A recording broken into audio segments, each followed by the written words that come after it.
Assalamualaikum tuan-tuan, saya Harith daripada Rad Motoring Rawang.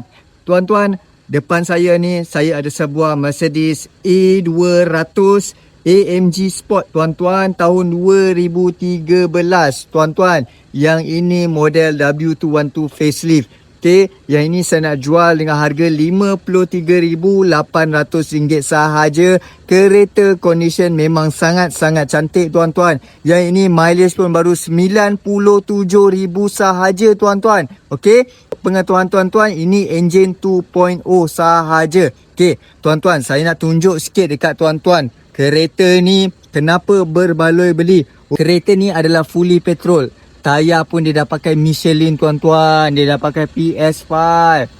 Okey, tahun tayar pun baru. Tayar pun tebal lagi semua.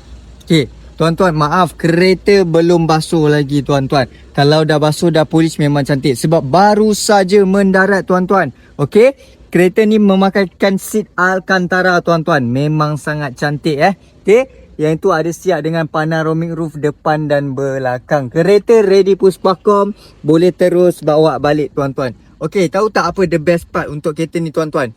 Speaker dia pakai Harman Kardon. Tuan-tuan, Harman Kardon ni tuan-tuan, mana yang tahu barang Harman Kardon ni yang tahulah. Okey, Harman Kardon ni sekitar 6,000 ke 12,000. Tengok dia pakai kualiti yang apa. Okey, jom kita dengar sikit Harman Kardon punya speaker tuan-tuan. You could get down like that, Charlie, how your angels get down like that. Tell me how you feel about this.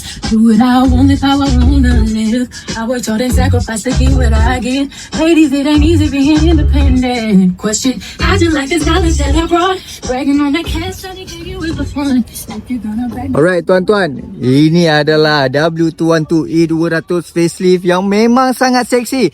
Yang paling bestnya dia adalah AMG Sport tuan-tuan. AMG punya edition. Okey, yang ini saya ada satu stok saja dengan saya. Siapa cepat, dia dapat. Barang memang susah dapat dengan harga termurah dalam market tuan-tuan. Okey, empat tayar pakai Michelin. Kunci kita bagi dua, nombor plate kita tak tutup. Nombor plate pun cantik tuan-tuan. Okey, saya dah banyak tersasul dah ni tuan-tuan. Okey, yang penting kereta dalam keadaan yang cun lah. Mileage pun cun, tak ada masalah. Boleh cari saya dekat Harith Rad Motoring Rawang. Harga insyaAllah boleh nego sikit-sikit. Kereta dah ready puspakom, B7 semua dah ready tuan-tuan. Tinggal datang terus tamprin bawa balik.